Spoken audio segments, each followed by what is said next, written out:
"There is no use your telling me that you are going to be good," cried Lord Henry, dipping his white fingers into a red copper bowl filled with rose water. "You are quite perfect. Pray don't change."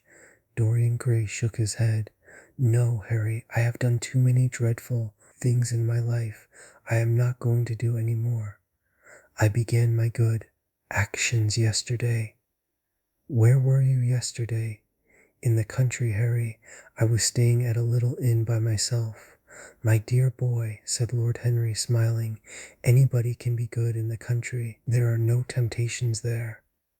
That is the reason why people who live out of town are so absolutely uncivilized. Civilization is not by any means an easy thing to attain to. There are only two ways by which man can reach it. One is by being cultured, the other by being corrupt. Country people have no opportunity of being either, so they stagnate." "Culture and corruption," echoed Dorian. "I have known something of both. It seems terrible to me now that they should ever be found together. For I have a new ideal, Harry. I am going to alter. I think I have altered." "You have not yet told me what your good action was. Or did you say you had done more than one?" asked his companion as he spilled into his plate a little crimson pyramid of seeded strawberries and, through a perforated shell-shaped spoon, snowed white sugar upon them. "I can tell you, Harry, it is not a story I could tell to anyone else. I spared somebody. It sounds vain, but you understand what I mean. She was quite beautiful and wonderfully like Sybil Vane. I think it was that which first attracted me to her. You remember Sybil, don't you? How long ago that seems. Well, Hetty was not one of our own class, of course. She was simply a girl in a village. But I really loved her. I am quite sure that I loved her. All during this wonderful May that we have been having. I used to run down and see her 2 or 3 times a week. Yesterday she met me in a little orchard. The apple blossoms kept tumbling down on her hair, and she was laughing. We were to have gone away together this morning at dawn. Suddenly I determined to leave her as flower-like as I had found her." "I should think the novelty of the emotion must have given you a thrill of real pleasure, Dorian," interrupted Lord Henry. "But I can finish your idyll for you. You gave her good advice and broke her heart. That was the beginning of your reformation." "Harry, you are horrible. You mustn't say these dreadful things. Hetty's heart is not broken. Of course, she cried and all that, but there is no disgrace upon her. She can live, like Perdita, in her garden of mint and marigold." "And weep over a faithless Florizel," said Lord Henry, laughing, as he leaned back in his chair. "My dear Dorian, you have the most curiously boyish moods. Do you think this girl will ever be really content now with any one of her own rank? I suppose she will be married some day to a rough carter or a grinning ploughman. Well, the fact of having met you and loved you will teach her to despise her husband, and she will be wretched. From a moral point of view, I cannot say that I think much of your great renunciation. Even as a beginning, it is poor.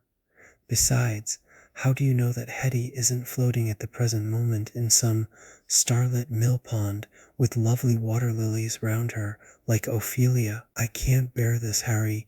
You mock at everything and then suggest the most serious tragedies. I am sorry I told you now. I don't care what you say to me. I know I was right in acting as I did. Poor Hetty. As I rode past the farm this morning, I saw her white face at the window, like a spray of jasmine. Don't let us talk about it any more, and don't try to persuade me that the first good action I have done for years, the first little bit of self-sacrifice I have ever known, is really a sort of sin. I want to be better. I am going to be better. Tell me something about yourself. What is going on in town? I have not been to the club for days. The people are still discussing poor Basil's disappearance. I should have thought they had got tired of that by this time. said Dorian, pouring himself out some wine and frowning slightly. My dear boy, they have only been talking about it for 6 weeks, and the British public are really not equal to the mental strain of having more than one topic every 3 months. They have been very fortunate lately, however. They have had my own divorce case and Alan Campbell's suicide. Now they have got the mysterious disappearance of an artist. Scotland Yard still insists that the man in the grey ulster who left for Paris by the midnight train on the 9th of November was poor. Basel and the French police declare that Basel never arrived in Paris at all. I suppose in about a fortnight we shall be told that he has been seen in San Francisco. It is an odd thing, but everyone who disappears is said to be seen at San Francisco. It must be a delightful city and possess all the attractions of the next world. What do you think has happened to Basil? Asked Dorian, holding up his burgundy against the light and wondering how it was that he could discuss the matter so calmly. I have not the slightest idea. If Basil chooses to hide himself, it is no business of mine. If he is dead, I don't want to think about him. Death is the only thing that ever terrifies me. I hate it. Why? Said the younger man wearily. Because, said Lord Henry, passing beneath his nostrils the gilt trellis of an open vinaigrette box, one can survive everything. Nowadays except that. Death and vulgarity are the only two facts in the 19th century that one cannot explain away. Let us have our coffee. In the music room, Dorian. You must play Chopin to me. The man with whom my wife ran away played Chopin exquisitely. Poor Victoria, I was very fond of her. The house is rather lonely without her. Of course, married life is merely a habit, a bad habit. But then one regrets the loss even of one's worst habits. Perhaps one regrets them the most. They are such an essential part of one's personality. Dorian said nothing, but rose from the table, and passing into the next room, sat down to the piano and let his fingers stray across the white and black ivory of the keys. After the coffee had been brought in, he stopped, and looking over at Lord Henry said, Harry, did it ever occur to you that Basil was murdered? Lord Henry yawned. Basil was very popular and always wore a Waterbury watch. Why should he have been murdered? He was not clever enough to have enemies. Of course he had a wonderful genius for painting, but a man can paint like Velasquez and yet be as dull as possible.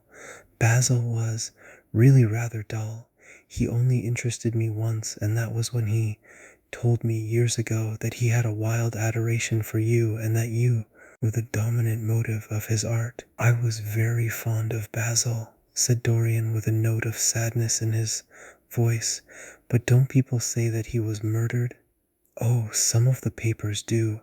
It does not seem to me to be at all probable. I know there are dreadful places in Paris, but Basil was not the sort of man to have gone to them. He had no curiosity. It was his chief defect. What would you say, Harry, if I told you that I had murdered Basil? Said the younger man. He watched him intently after he had spoken. I would say, my dear fellow, that you were posing for a character that doesn't suit you. All crime is vulgar, just as all vulgarity is crime. It is not in you, Dorian, to commit a murder.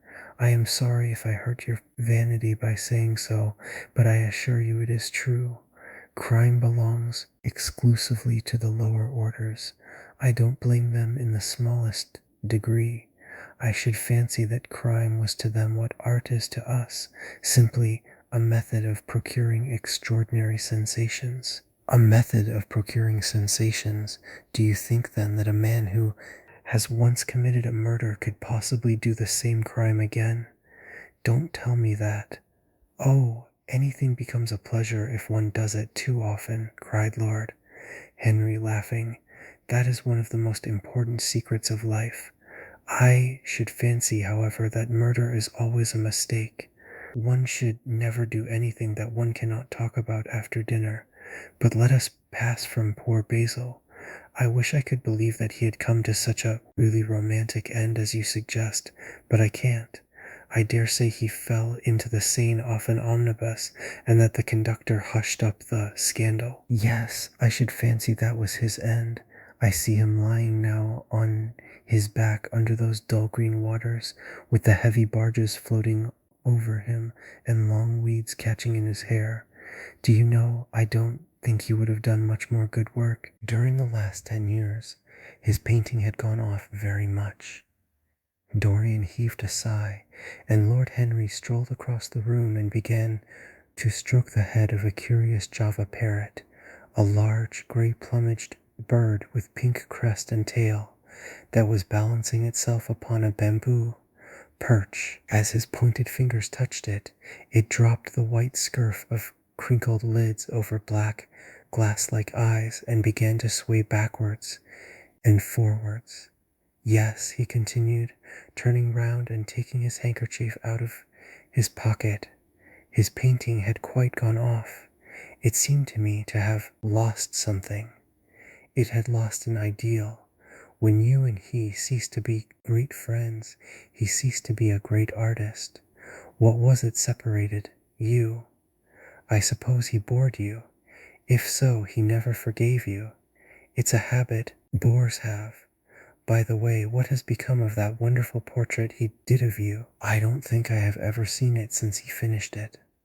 Oh, I remember your telling me years ago that you had sent it down to Selby and that it had got mislaid or stolen on the way. You never got it back. What a pity. It was really a masterpiece. I remember I wanted to buy it. I wish I had now. It belonged to Basil's best period. Since then his work was that curious mixture of bad painting and good intentions that always entitles a man to be called a representative British artist. Did you advertise for it? You should. I forget, said Dorian. I suppose I did, but I never really liked it. I am sorry I sat for it. The memory of the thing is hateful to me. Why do you talk of it? It used to remind me of those curious lines in some play, Hamlet, I think. How do they run? Like the painting of a sorrow, a face without a heart. Yes, that is what it was like. Lord Henry laughed. If a man treats life artistically, his brain is his heart, he answered, sinking into an armchair. Dorian Gray shook his head and struck some soft chords on the piano. Like the painting of a sorrow, he repeated. A face without a heart. The elder man lay back and looked at him with half-closed eyes. By the way, Dorian, he said after a pause, what does it profit a man if he gain the whole world and lose, how does the quotation run, his own soul? The music jarred, and Dorian Gray started and stared at his friend. Why do you ask me that, Harry? My dear fellow, said Lord Henry, elevating his eyebrows in surprise. I asked you because I thought you might be able to give me an answer. That is all. I was going through the park last Sunday, and close by the Marble Arch there stood a little crowd of shabby-looking people listening to some vulgar street preacher. As I passed by, I heard the man yelling out that question to his audience. It struck me as being rather dramatic. London is very rich in curious effects of that kind. A wet Sunday, an uncouth Christian in a mackintosh, a ring of sickly white faces under a broken roof of dripping umbrellas, and a wonderful phrase flung into the air by shrill hysterical lips.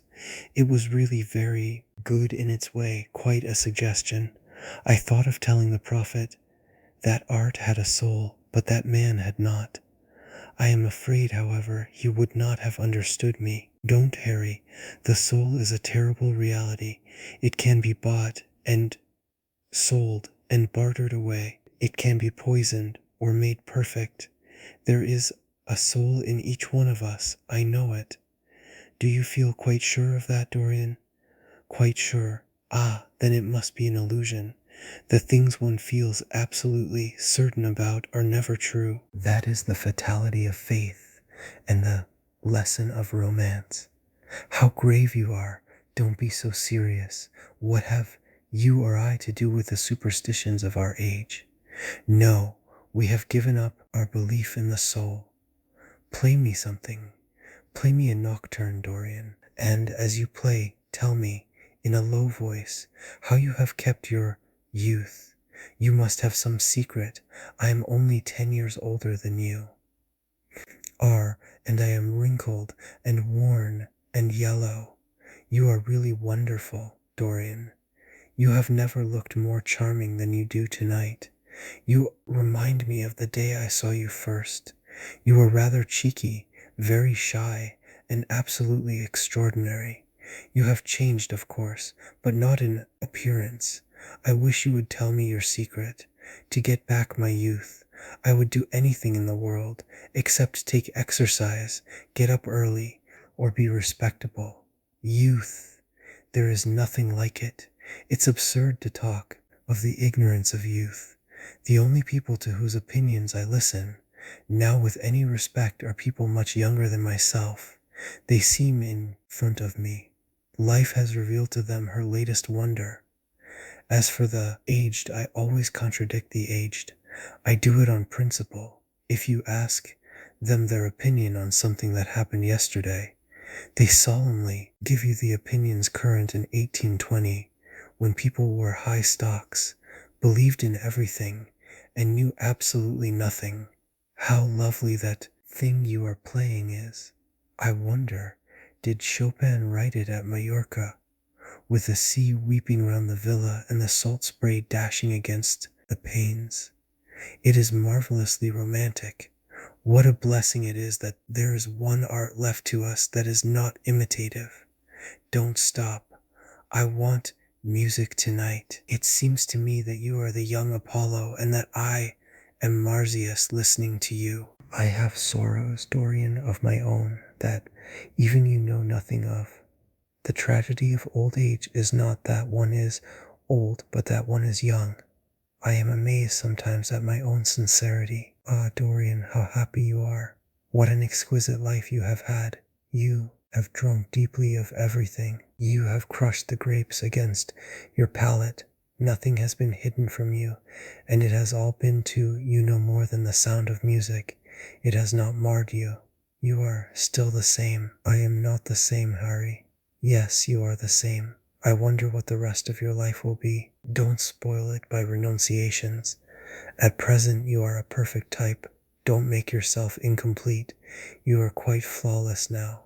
You need not shake your head. You know you are. Besides, Dorian, don't deceive yourself. Life is not governed by will or intention. Life is a question of nerves and fibers and slowly built up cells in which thought hides itself and passion has its dreams. You may fancy yourself safe and think yourself strong, but a chance tone of color in a room or a morning sky, a particular perfume that you had once loved and that brings subtle memories with it, a line from a forgotten poem that you had come across again, a cadence from a piece of music that you had ceased to play. I tell you, Dorian, that it is on things like these that our lives depend. Browning writes about that somewhere, but our own senses will imagine them for us. There are moments when the odor of _Lilas Blanc passes suddenly across me, and I have to live the strangest month of my life over again. I wish I could change places with you, Dorian. The world has cried out against us both, but it has always worshipped you. It always will worship you. You are the type of what the age is searching for and what it is afraid it has found. I am so glad that you have never done anything, never carved a statue, or painted a picture, or produced anything outside of yourself. Life has been your art. You have set yourself to music. Your days are your sonnets. Dorian rose up from the piano and passed his hand through his hair. Yes, life has been exquisite, he murmured, but I am not going to have the same life, Harry, and you must not say these extravagant things to me. You don't know everything about me. I think that if you did, even you would turn from me. You laugh. Don't laugh. Why have you stopped playing, Dorian? Go back and give me the nocturne over again. Look at that great honey-colored moon that hangs in the dusky air. She is waiting for you to charm her, and if you play, she will come closer to the earth. You won't? Let us go to the club, then. It has been a charming evening, and we must end it charmingly.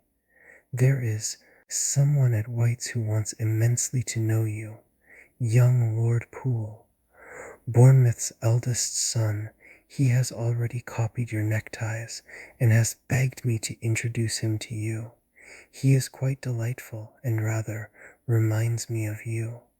I hope not, said Dorian with a sad look in his eyes, but I am tired. Tonight, Harry. I shan't go to the club. It is nearly 11, and I want to go to bed early. Do stay. You have never played so well as tonight. There was something in your touch that was wonderful. It had more expression than I had ever heard from it before. It is because I am going to be good, he answered, smiling.